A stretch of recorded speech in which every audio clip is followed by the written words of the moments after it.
朋友们好，欢迎来到江风奥妙。我们现在生活的这个世界，天上有无数颗高分辨率卫星，24小时盯着地球，海上有各种雷达、自动识别系统交叉覆盖。你可能觉得，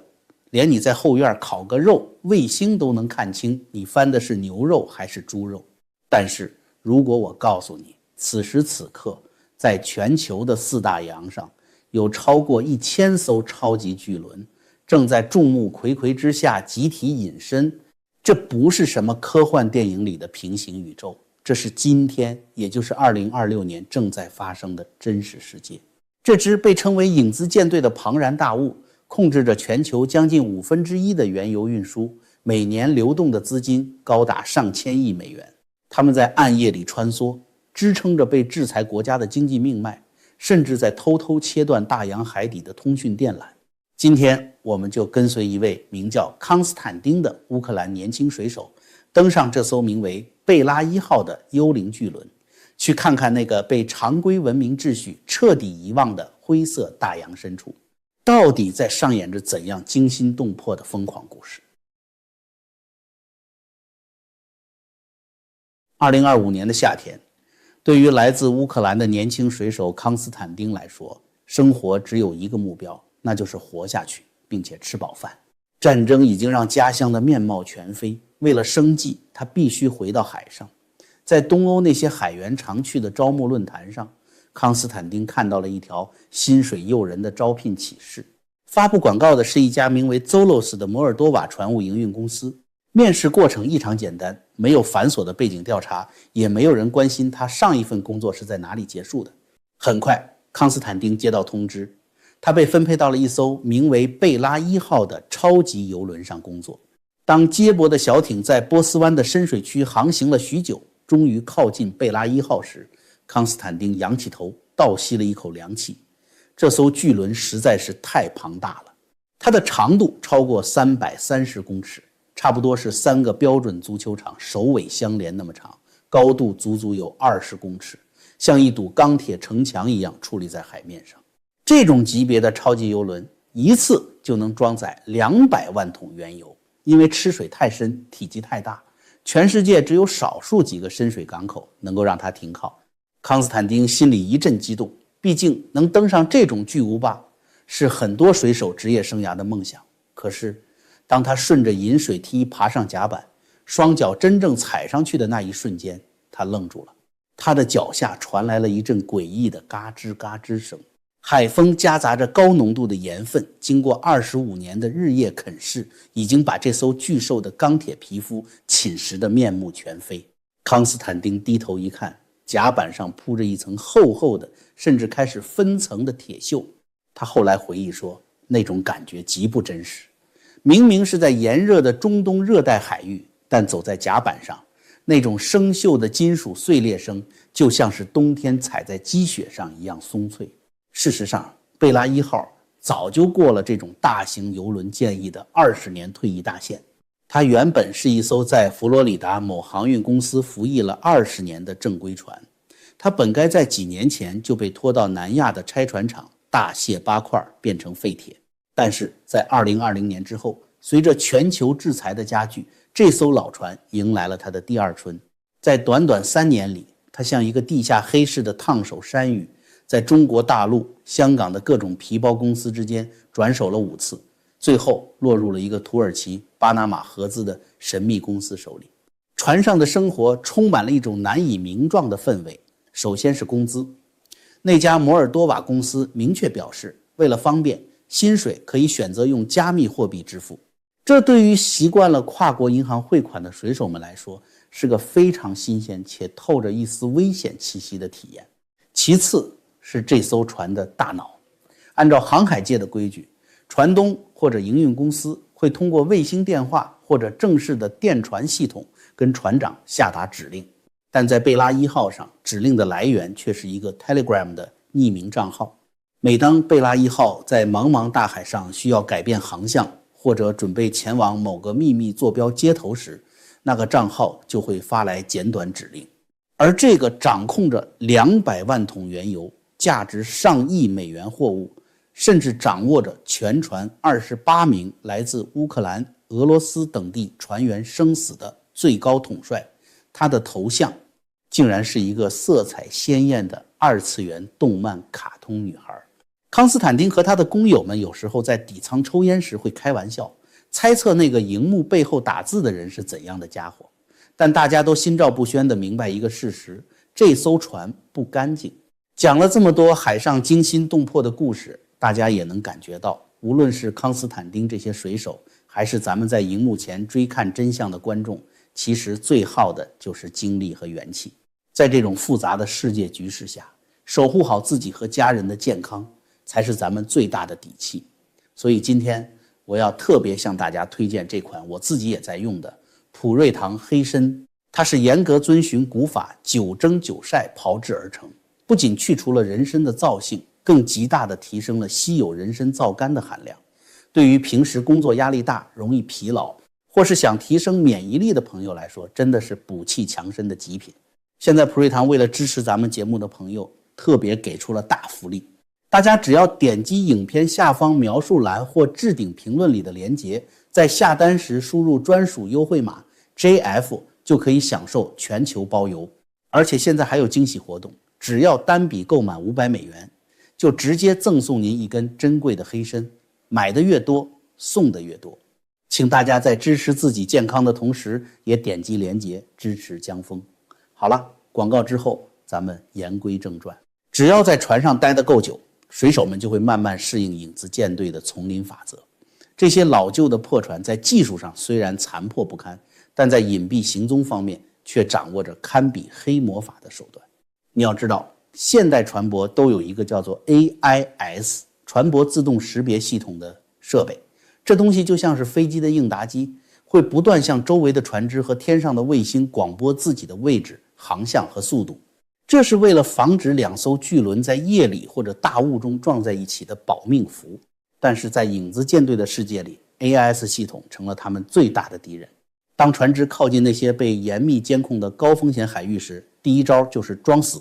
直接切断 AIS 的电源，让整艘船在雷达荧幕上瞬间蒸发。这听起来简单，但在拥挤的航道上盲开一艘300多公尺长的巨轮，简直就是一场噩梦。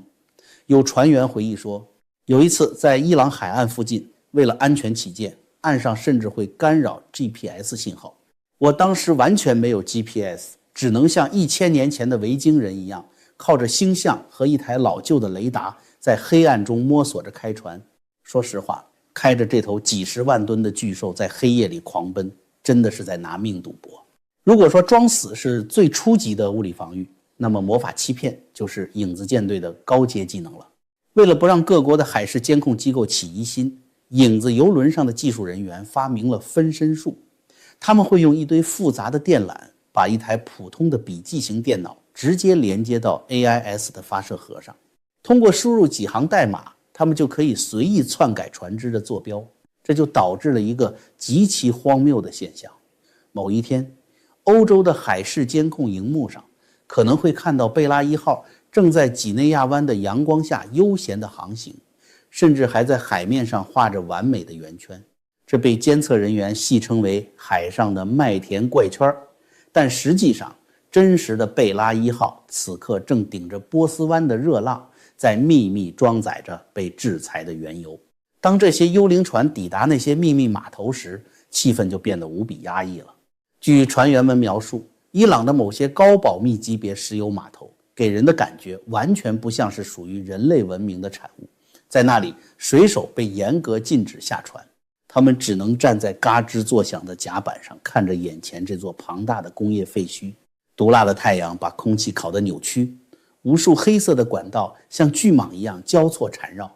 远处的排气塔上日夜不停地喷吐着橘红色的火焰，燃烧着多余的废气，发出震耳欲聋的轰鸣声。那感觉就像是直接开进了魔界里的魔多。康斯坦丁的一个朋友这样形容，在这个黑暗的能源心脏里，没有国界，没有法律，只有轰鸣的蹦机和源源不断的黑色黄金。既然这个影子帝国如此庞大，那操控这一切的幕后黑手到底藏在哪里？英国金融时报的记者曾经试图通过大数据来拼凑出 Zollos 这家公司的全貌。他们爬梳了东欧地区最受欢迎的海事招聘网站，分析了无数水手自己上传的履历，结果得出了一个惊人的数据，至少有72艘不同的超级邮轮在这些水手的履历中被标记为由 Zollos 公司营运，而这72艘船里有67艘的名字赫然出现在西方国家的制裁黑名单上。这意味着什么？这意味着 Zollos 这个名字背后掌握着一支规模比很多中等国家正规海军还要庞大的舰队。顺着这条线索，记者来到了摩尔多瓦的首都基西讷乌，找到了 Zollos 公司在官方注册的地址。按照常理，一个指挥着几十艘超级巨轮经手数百亿美元货物的跨国航运总部，怎么也得是一栋戒备森严的大楼吧。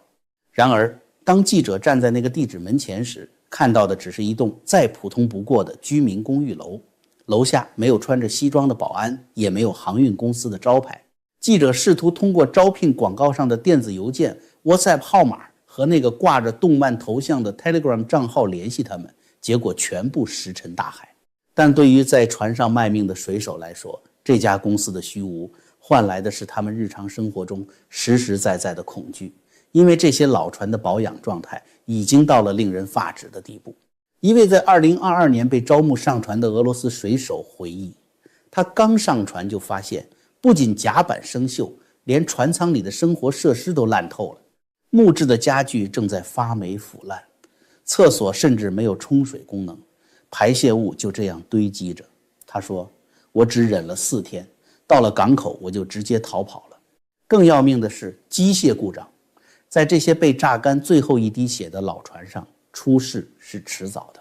就在前几年，一艘载着俄罗斯原油前往印度的影子油轮正在通过狭窄的苏伊士运河，一名年轻的俄罗斯轮机长正在值班。突然他看到甲板上的水手们像疯了一样惊恐地到处乱跑，警报声大作。原来这艘几十万吨级别巨轮的舵机竟然在运河最狭窄的航道里完全卡死了。这艘庞然大物失去了转向能力，正依靠着巨大的惯性笔直地朝着运河的土岸撞去。就在整艘船即将一头扎进泥岸，重演当年长次号堵塞全球贸易大动脉的灾难前夕，在最后1秒钟，工程师们奇迹般的手动重启了液压系统，把船头硬是拉了回来。如果说恶劣的硬件条件还能咬牙忍受，那么在影子舰队里还有一种更深层、更隐蔽的恐惧，那就是你永远不知道跟你睡在同一个船舱里的到底是什么人。这件事的起因源于影子舰队内部的一次黑吃黑事件。这是一个在水手圈子里广为流传的真实故事。曾经有一艘影子游轮的船长在漫长的海上航行中动了歪脑筋，他深知这艘船没有合法身份，就算报警也没人管，于是他把船偷偷开到了西非的一个偏僻海域停了下来。在那里，他联系了当地的黑市买家，把船上的一部分原油偷偷抽出来卖掉，发了一笔横财。为了掩人耳目，不让船只因为重量减轻而浮出水面暴露破绽，这个天才船长竟然下令抽海水灌进油舱里，用海水来填补原油的重量，然后像没事人一样继续航行。这个移花接木的把戏很快就在卸货时穿帮了，买家花了大价钱，结果从管子里抽出来一半是又苦又咸的海水。这件事惹怒了幕后那些神秘的货主。康斯坦丁回忆说，就是从那个时候起， Zollos 公司的船上开始出现了一些奇怪的安全官。按照常理，商船在经过索马里海盗猖獗的亚丁湾时，确实会雇佣一些武装安保人员，但贝拉1号和这些影子游轮航行的路线很多根本不是海盗的活动区域。那么这些安全官是防谁的？答案是他们是来防船长和水手的。这些所谓的安全官多数有着俄罗斯的背景，而且气场极其骇人。欧洲的情报机构和调查记者后来拔出了这些人的底细。从2025年春天开始，俄罗斯的雇佣兵组织开始大规模向影子舰队渗透，记者们至少识别出了80多名长期在游轮上活动的安保人员。这些人没有任何海事从业资格证，也不懂什么航海技术，但在他们上船之前，很多人的履历是在叙利亚的沙漠里跟极端组织火拼过，或者在乌克兰巴赫穆特的绞肉机里活了下来，甚至有的人本身就是俄罗斯军事情报局 GRU 或联邦安全局 FSB 的前特工。一名退下来的守卫后来向记者透露了他们在船上的真实任务，他们接到的死命令是控制住船长和船员，如果遇到欧洲国家的海岸警卫队试图拦截这艘船，他们必须确保船长绝对不能屈服于挑衅。也就是说，就算西方军队的炮口对准了油轮，船长也不准停船投降。他们每天要向莫斯科的某个秘密机构汇报2次，详细报告船只的位置、速度、航向以及船上人员的思想动态。现在让我们把时间拨回到2025年的12月，当时贝拉1号刚刚在波斯湾装满了原油，驶出苏伊士运河，进入了大西洋。一开始，那个2次元头像的老板透过桥楼上的监控摄影机告诉船员，他们的目的地是加勒比海的荷兰属地库拉索岛。但没过几个星期，随着船只在大西洋的风浪中颠簸，一个令人不安的传言在船舱里不胫而走。他们的真正目的地根本不是什么荷兰属地，而是遭到美国严厉制裁的委内瑞拉。我们都知道，川普政府对伊朗和委内瑞拉的制裁采取的是极限施压政策。美国海岸警卫队和海军在大西洋和加勒比海布下了天罗地网，专门抓这些运送制裁原油的影子油轮。就在几天前，另一艘名为跳跃者号的影子油轮刚在安蒂卡附近被美军扣押，而那艘船据说也是Zolos公司营运的。康斯坦丁和工友们聚集在甲板下，怨声载道。船长见状不妙，把大家召集起来开会，结果他发现自己面临的是一场彻底的海上叛乱。康斯坦丁事后回忆说，我们直接告诉船长，我们不会为了那点工资去拿自己的命冒险。更让乌克兰籍船员崩溃的是，为了躲避美军的检查，船长不知从哪里得到了一个疯狂的指令，更换国旗。这艘船原本挂着南美洲国家圭亚那的国旗，后来证实这也是伪造的注册文件。现在为了让美国人忌惮，幕后老板决定让这艘船挂上俄罗斯的国旗。他们的逻辑是，只要挂上俄罗斯国旗，美国人就不敢轻易动我们。但是船上没有现成的俄罗斯国旗，于是一个荒诞的场景出现了。几个水手找来了一面红白蓝荷兰国旗，把它剪开，重新缝合成俄罗斯国旗的白蓝红顺序。这对于船上17名乌克兰水手来说，简直是奇耻大辱和最终的底线。康斯坦丁愤怒地说，我们上船的时候，这艘船跟俄罗斯没有半毛钱关系，他不去俄罗斯港口注册地在塞舌尔挂着圭亚那的旗子，现在你让我们挂俄罗斯国旗去闯美国人的封锁线。全体水手和船长签署了一份联名信，强烈要求公司派人来把他们替换掉。最终在距离委内瑞拉海岸只有1天航程的大西洋深水区，贝拉1号抛下了巨大的铁锚，彻底停摆了。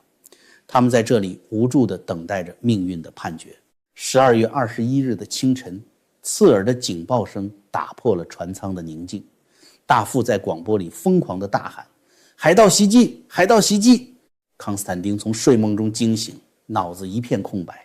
这里是大西洋深处，哪来的索马里海盗？他下意识地去拿手机，却发现平时由公司提供的海上网络信号已经被全部切断。按照防海盗的演习规矩，28名船员连滚带爬地逃到了船体最深处没有窗户的轮机舱里，从里面死死地锁上了厚重的金属门。整整24个小时，这群大老爷们蜷缩在闷热的轮机舱里，听着外面海浪拍打船体的声音，没有人敢合眼。第二天早上，警报解除，大家战战兢兢地回到各自的船舱。康斯坦丁第一时间凑到舷窗前向外张望，他看到了一艘白色的船只在不远处的海面上随着波浪起伏。他拿出手机放大镜头，那根本不是什么海盗船的破木船，那是一艘全副武装的美国海岸警卫队巡逻舰芒罗号。康斯坦丁说，我当时心里就一句话，这下彻底完蛋了。他立刻接通了刚恢复的网络，给家里打了个电话，听着，我接下来可能会失联很长一段时间。美国海警用探照灯锁定着贝拉1号，通过无线电要求检查船只文件，在发现这艘船的圭亚那注册文件全是伪造的之后，美军下达了最后通牒，启动引擎跟我们走。但那位名叫阿夫坦迪尔的乔治亚级船长，不知道是不是想起了那些安保人员的威胁，还是背后的动漫头像给了他什么承诺，他做了一个疯狂的决定，他没有投降。贝拉1号的巨大引擎发出低沉的咆哮，这艘25岁高龄的铁锈巨兽突然调转船头，不再前往加勒比海，而是开足马力，朝着北大西洋的深处一路狂奔。在接下来的整整17天里，一场世纪罕见的海上猫鼠游戏在冰冷的大西洋上演。前面是庞大的贝拉1号在拼命逃窜，后面是美国的芒罗号巡逻舰在紧追不舍。国际新闻媒体开始疯狂报道这场现实版的怒海争锋，而在船上，气氛已经降到了冰点。康斯坦丁看着窗外越来越灰暗的天空和越来越大的风浪，心里只有一个念头：我们已经陷进了一个无法脱身的死局。时间来到了2026年的1月7日，这场跨越了半个大西洋的追逐，在冰岛和苏格兰之间那片刺骨的冰冷海域迎来了终局。这一天，船长把所有船员召集到桥楼上，他面色铁青地给每人发了一个美国律师的电话号码，然后他看着这些跟他一起在海上漂泊了几个月的兄弟们，低声说：只剩几个小时了，给你们的亲人打电话吧。话音刚落，船外传来了巨大的旋翼轰鸣声。水手埃德加透过窗户看到几架漆黑的美军黑鹰直升机像猛禽一样在游轮的船尾盘旋，紧接着一根根绳索抛下，大约40名全副武装、装备精良到仿佛刚从决胜时刻游戏里走出来的美国特种突击队员，犹如天降神兵般空降在甲板上。砰砰砰，巨大的破门声在各个舱室回荡。埃德加回忆说：我当时腿都软了，我立刻跪在地上，把双手举得高高的。紧接着门被一脚踹开，他们端着自动步枪就冲了进来。这辈子从来没有人用真枪指着我的脑袋。美国国土安全调查局的特工迅速控制了桥楼，船长和大副被当场戴上手铐押走。尽管后来他们的律师在英国法庭上抗议这是美国政府的绑架行为，